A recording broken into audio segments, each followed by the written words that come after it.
Bonjour, nous avons un triangle rectangle.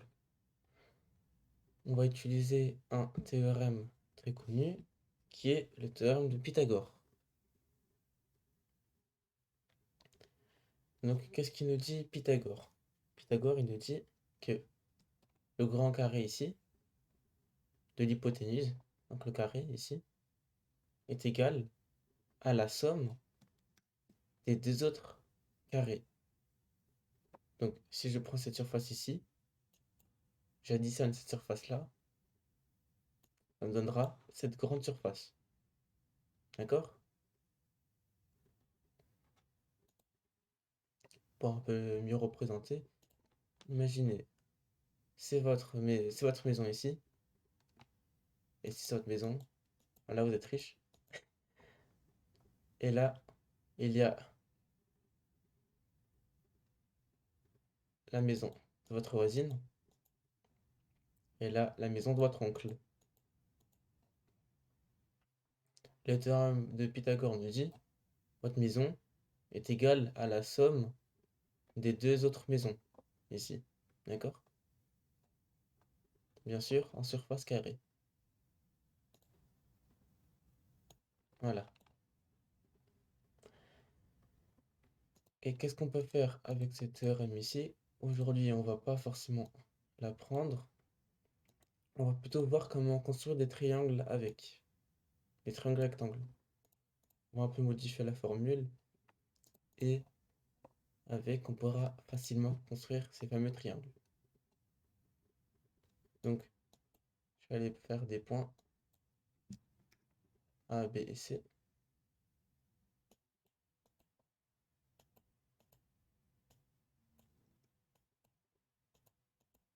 Voilà. Donc, un triangle A, B, C, rectangle lancé.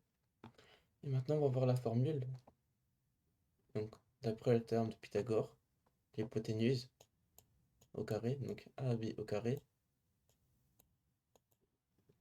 est égale à la somme des deux autres carrés des côtés du triangle. Donc, la somme de AC au carré avec CB au carré. Voilà. Donc, on va un peu modifier, un peu modifier cette formule. Parce que moi, euh, j'ai pas envie de développer, tac tac, ça c'est égal, etc. Moi, je veux la réponse directement. Donc, qu'est-ce qu'on va faire? On va faire un peu d'égalité. Donc, c'est une équation ici. Donc, on peut se permettre de faire certaines choses.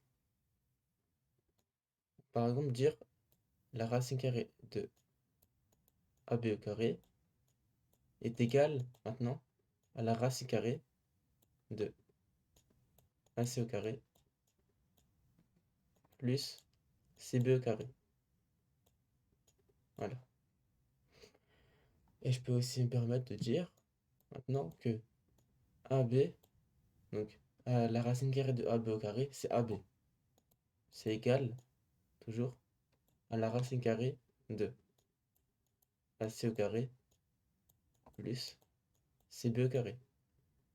Pourquoi je ne peux pas me permettre de dire que AB est égal à AC plus CB? Parce que d'après le théorème de Pythagore, c'est la somme des carrés qui est le plus important. Voilà. Donc si on n'a pas les carrés, ça ne marchera pas le théorème. Donc c'est parti. On va aller vérifier maintenant cette formule ici. Avec un fameux triangle, le triangle 3, 4, 5. Et on va aller voir si cette formule-là qu'on a fait marche ou non. Donc calculatrice. On a un triangle 3, 4, 5 très connu. On va aller voir maintenant. Donc on dit que AC au carré plus CB au carré, donc 3 au carré plus 4 au carré, la racine carrée donnera 5. On vérifie. Donc 3 au carré. Donc la racine carrée de 3 au carré plus 4 au carré. Cela nous donnera 5. Ça marche. Maintenant, la question se pose, si je veux connaître les deux. Est-ce que je peux faire une formule semblable qui donnera le rectangle très rapidement? Donc oui, c'est possible.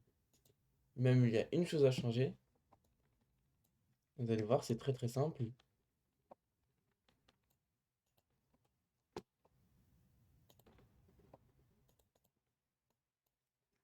Donc on a AC ou BC, comme vous voulez.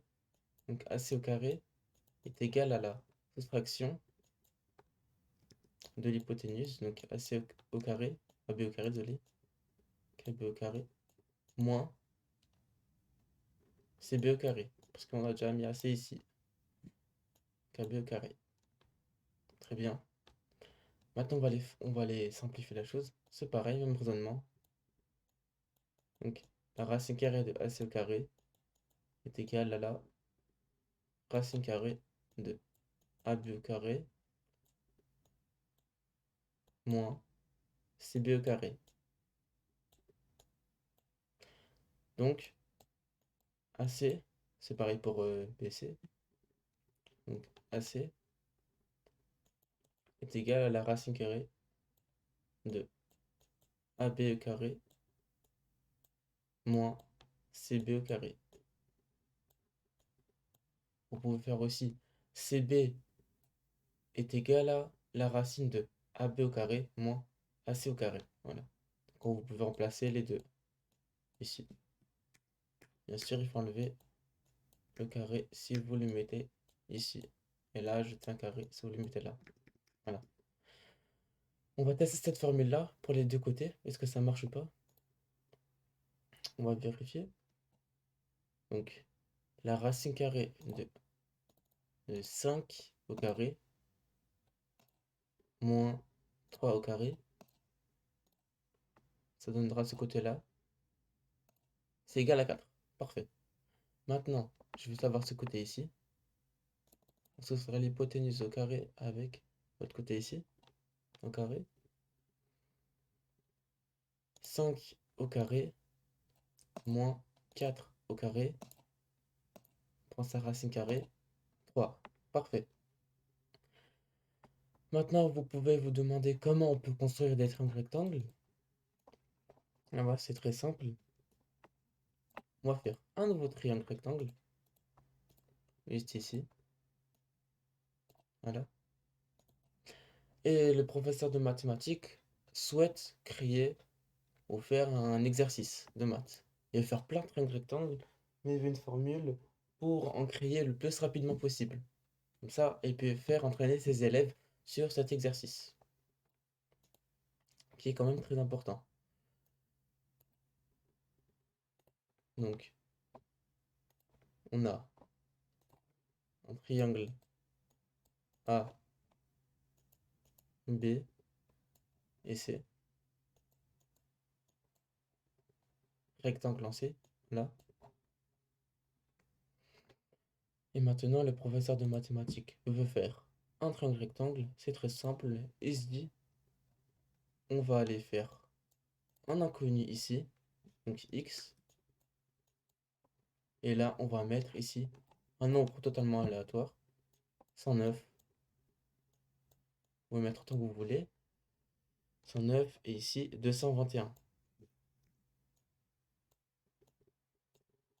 Donc il fait un exercice.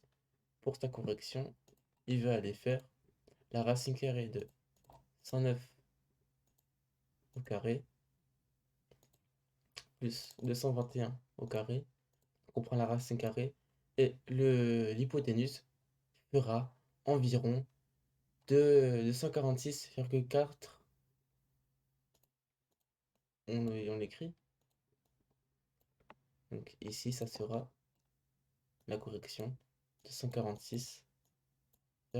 Donc ça peut être aussi pratique pour des QCM. Voilà. Maintenant, on va aller recommencer ici. Et on va dire, on connaît l'hypoténuse, mais on ne connaît pas l'un des deux côtés. Par exemple, celui-ci. donc c'est x. Là, on va mettre 79. Et là, on va mettre 321. Voilà. Donc, s'il veut faire un triangle rectangle, la réponse sera de... Dans un triangle rectangle, si l'hypoténuse fait 321 et un autre côté 79, le dernier côté fera 321 au carré moins 79 au carré. Donc la racine carrée de 321 au carré moins 79 au carré, cela nous donne... Non, non, désolé, 321 au carré moins 79 au carré. Donc, le dernier côté de l'exercice, ça sera 311,1 environ.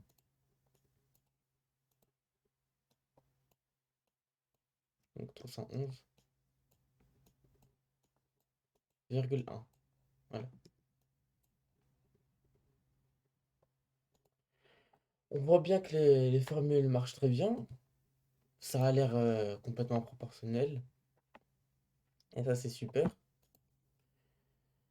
Donc, j'espère que cette vidéo vous a plu. Maintenant, vous pouvez construire des triangles rectangles très rapidement. Donc, sur ce, je vous souhaite une bonne journée, une bonne soirée. Au revoir.